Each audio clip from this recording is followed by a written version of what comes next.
Hello, welcome back. So every bike, no matter what one you own, has its little quirks, and the way the companies have set the bike up and the way they do things is all completely different. All has their pros and cons on the way to do things.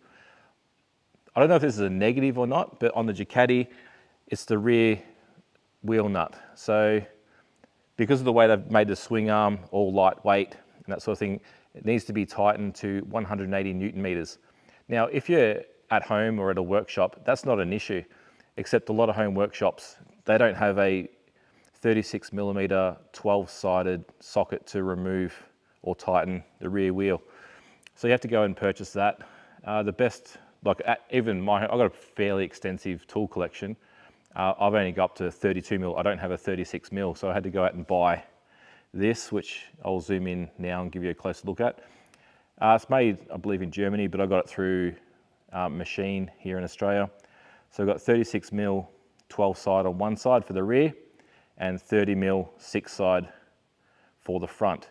So trying to remove this rear wheel nut at home isn't so much of an issue because you've got things like breaker bars, which are good to go. And then you need to use a torque wrench to that setting anyway. So what I sort of recommend is get it all set up at home, put your torque wrench on, and then put some markings on when it's cranked up to 180 Newton meters.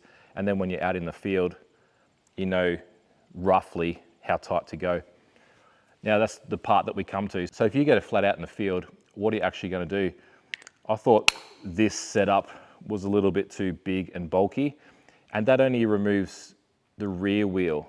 To remove the front, you still need a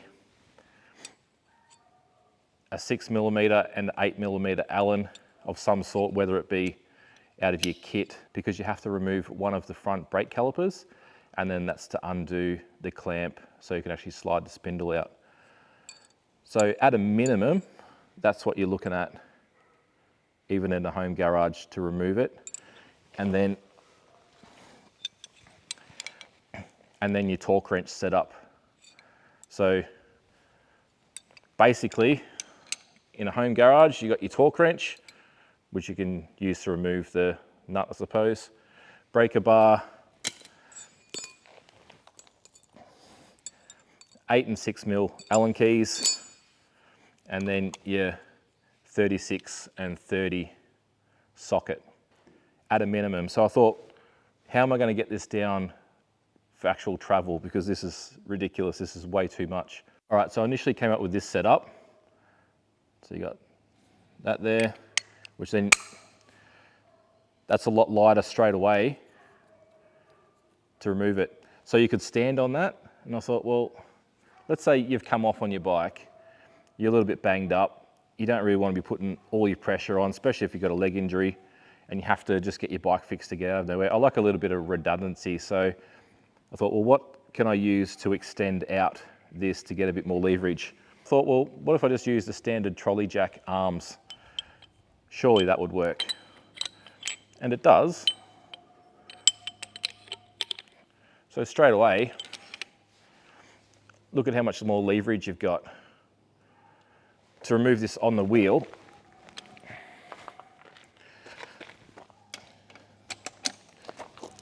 so straight away, it does work, but it's a bit of a temperamental beast because,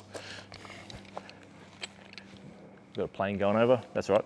It's a bit of a temperamental beast because I don't know how much strain these can take, and then the issue of actually packing these, you have to keep it all so tight so it doesn't rattle around. But compactness, it's actually not too bad. Weight isn't too bad either. It's a lot better than a breaker bar. So that fixes the rear wheel issue. So you still have to take an 8 and 6 mil Allen with this. So to take your front and rear tires, to take front and rear wheels off, that again is your minimum that you'd have to take. I thought surely there's something out there that's just that little bit better, and I found something. Okay, so one advantage it does have is it extends out. So you get a lot of leverage in a compact area that doesn't rattle around. An issue with it though, is especially with this adapter, is it doesn't fully reset itself in, and I don't feel comfortable, so it just falls off. So you have to get a little stubby extension to be able to use it properly, which is not a big deal. And then away we go. So, too short. How much leverage we get there. And then we're good to go. Not necessarily after a ratchet, but yeah. That's an option. But yeah, I've resigned to keeping this one for the shed at home. Not really going to be taking this one away with me, even though, you know, you can pack up to that. So then all you'd need, oh, bit of dirt. So then all you'd need is your 8 and 6 mil Allen keys, and you can remove your front and rear wheels. So I was riding around like that for a while. I feel more confident with this setup as opposed to the jack handle setup. It was a little bit jinky, but I was waiting on a new kit to come out, and I was sitting there watching and watching and watching. Then they finally released it, and then I was clicking that buy button within probably 10 minutes of it being put on their shop, which is what I'm going to talk about right now. Okay, so there's a company in the Netherlands called Eastbound. So I've got 3 little packages here for exactly what we're just trying to do. I only need 2, but there's an extra thing here for another reason, which I'll talk about. And what they do is for all different bikes, let's grab the right one. And what they do for all different bikes, they make lightweight equipment to remove the front and rear wheels of a wide variety of bikes. I had to wait a long time for them to release this kit actually for Ducati, and then shipping was a complete nightmare. Not from their end. It went pretty much halfway around the world quicker than it sat at a depot 20 k's from here. So it took like 2 days, 3 days tops, I think, to get from the Netherlands to Australia. And then it sat at a depot 20 k's from here for 5 days. But we won't talk about that today. That's another issue. Right, so what they do is they make a lightweight, solid version of what I was trying to create. So it all just clips together, which I'll do a close-up for you in just a second. Little rubber O-rings. You got it. There we go. So there's a lightweight mini breaker bar, 1/2 inch connection. There's your 36 mil for your rear and 30 for the front.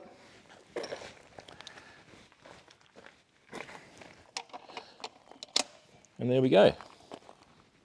Now the issue is, okay, you go, oh, that's a bit tight. Have a bit of an injury. This third kit that I ordered is a tyre lever set. So as an add-on, you can get this, or you can get it completely separate. You'd use one of the bars from the other side when you're changing tyres, and it comes with a bead breaker as well. But in this instance, if you just need that little bit more leverage, just grab one of the extra bars, put it on, and there we go. Nice and easy. And when it comes to fixing a flat, you can just take one off that other end, pop him on there,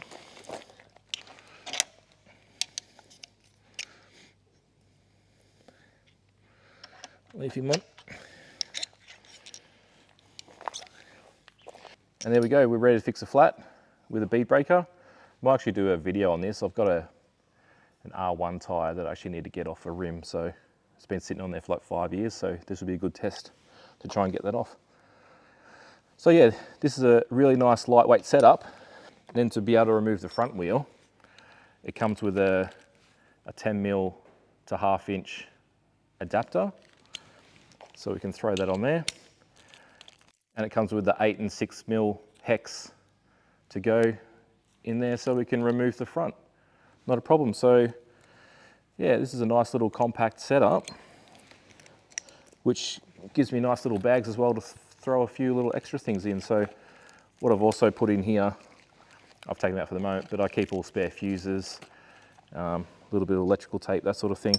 So I thought of that as a nice little compact setup. I can just keep deep in my little saddlebags, and if I need it, hopefully not too many times, pull that out and go. Because the options I've got to fix a flat on a tubeless tyre when I'm out and about, got the little plugs to plug in from the outside, and then when I get to camp or a little bit extra time to fix something, I've actually got the mushroom plugs that I need to take the tyre off and fix properly from the inside.